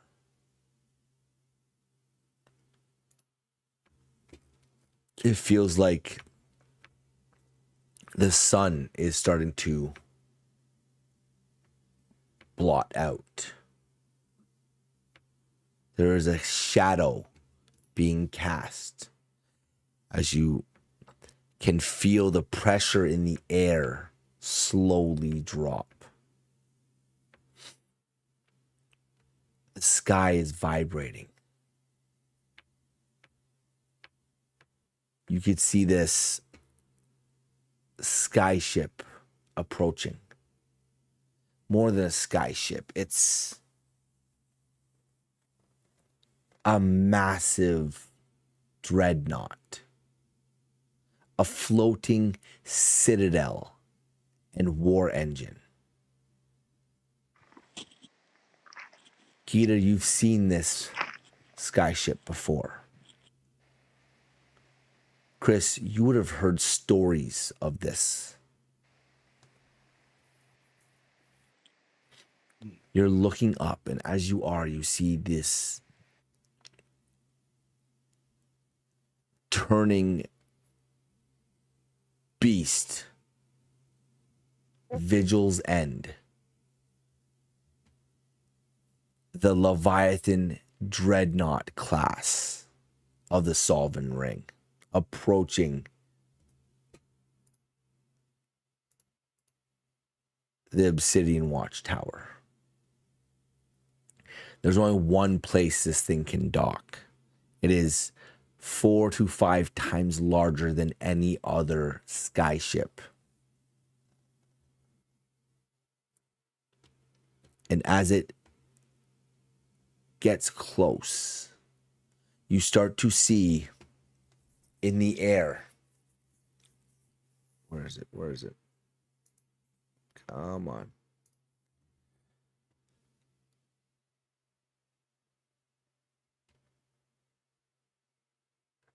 You start to see, where are they? Why can't I find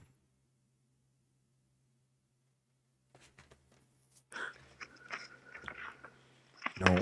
No. there it is. Sorry, I'm looking in the wrong spot. You start to see Skystorm, Crimson Vanguard, Skystorm division ranks. These, what look like paragliders, dressed in the same crimson armor. Light though. It's a lightweight silk steel armor floating through the air above, high above. You can only kind of make them out because their way they fly is not usually like a bird. It's more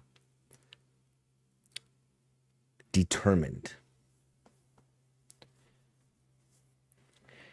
Second, those are the wind blades. The second you find are cloud riders mounted on the back of stormhawks.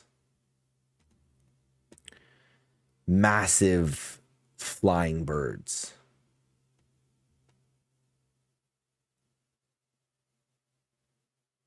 As this dreadnought ship begins to dock, and these Crimson Vanguard soldiers are slowly circling the area to make sure that no one is able to get close. You all know the name. Where is it? Why can't I find it?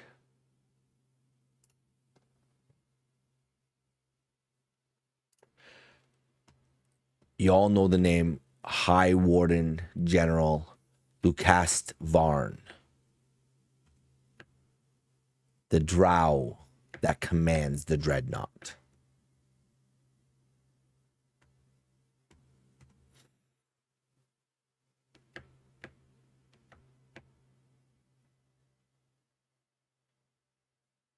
As you see this thing finally dock,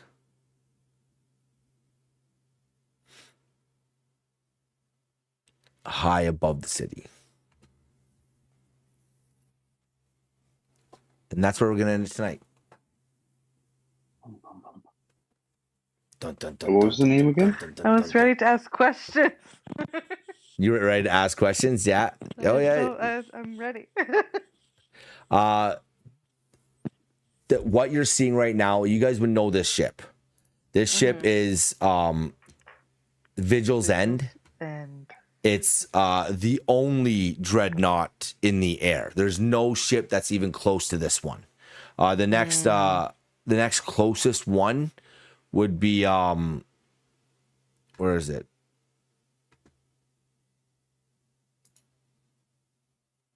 There is one that is close to it, but it's not the same.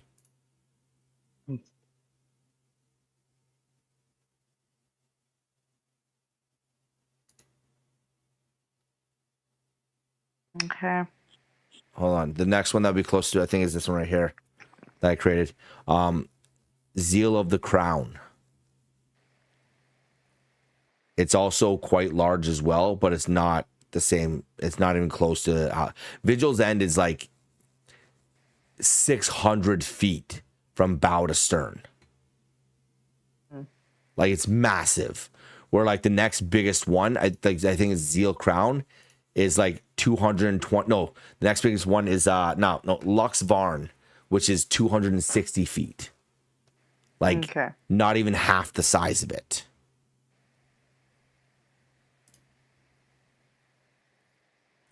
And you all know that he's been the High Warden General Lucas Varn has been the commander of the Vigil's End for like 200 years. And the history that you would know of would be he's the one that was responsible for glassing Trinvale, the last free city of the Shattered Vale.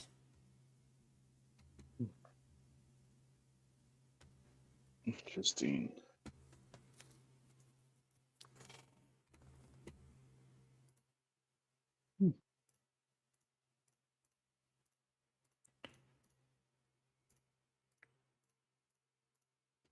Yeah.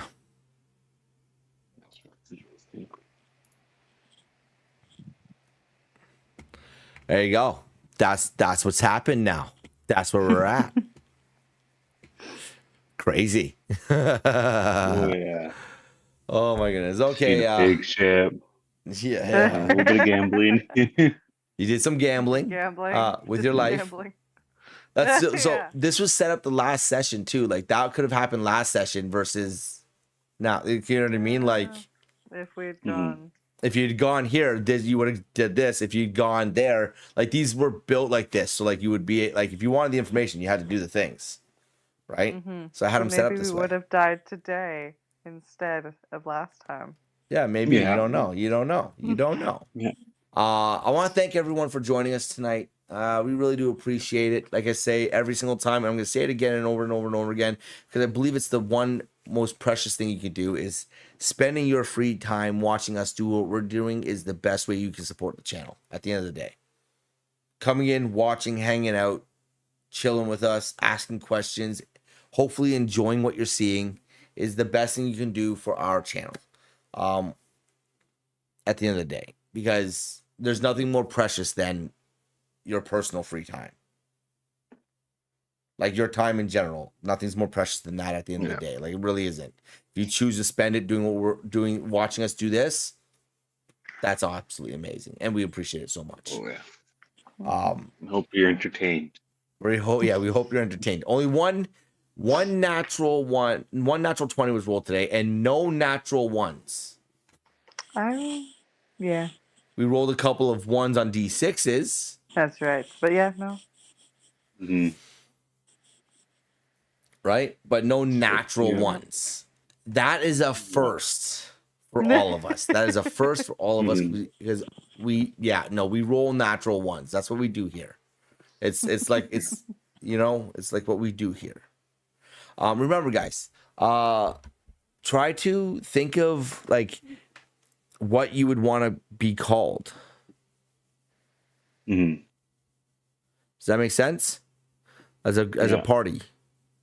Already okay. Like what your party would want to be called, you know what I mean? Like, because you're not always gonna be like, oh, here's Gita and Chris, you know what I mean? It's like, you know, you gotta think of a name. A name's gonna be kind of cool, you know what I mean? Nutcrackers. The what? The Nutcrackers. You're not wrong. You guys fucking. If you guys didn't see last week's session, you should go and watch it because these guys decided to punch the ogre in the balls 3 different times during their fight with him, and it survived. So it is. It actually is. Like they don't realize how much it actually benefited them to do so because the ogre had 2 attacks, but if he has to spend one of his turns holding himself because he just got nailed in the nuts, he can only hit with one hand. You see? See how that works? And it happened 3 times. So that means it actually worked in their benefit. Chris here, his character, Chris, was able to do the Mr. Miyagi, karate kid, and just pop. Anyways, it's a fun session. If you guys haven't watched it, you should go back and check it out. At the end of the day, like I said, the best thing you can do is spend your free time with us, and that's absolutely amazing. We are so grateful for it. We enjoy what we do, and we're having a lot of fun, but we're going to now sign off and let you all enjoy the rest of your evening, okay? See you later. Deuces. Dice, shadows deep, dragons soar, secrets keep. Dungeon, dark treasures glow. Through the night, heroes grow. Roll for initiative, heroes' hearts so definitive. Take your chance, make it right in the game of endless night.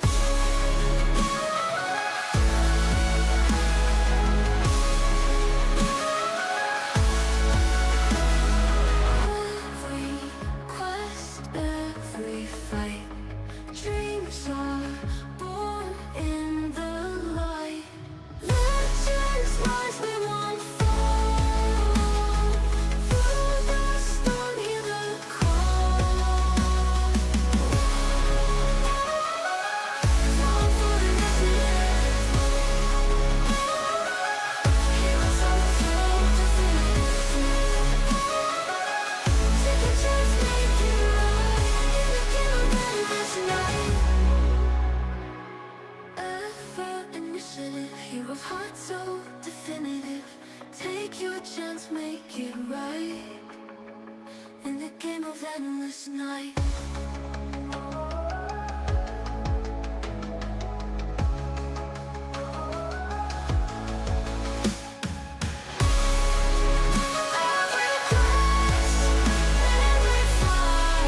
Take your chance, make it right in the game of endless night.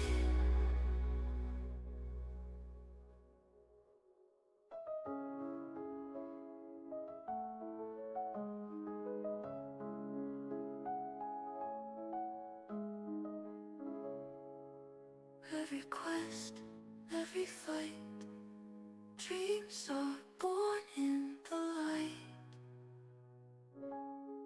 Legends rise, we won't fall.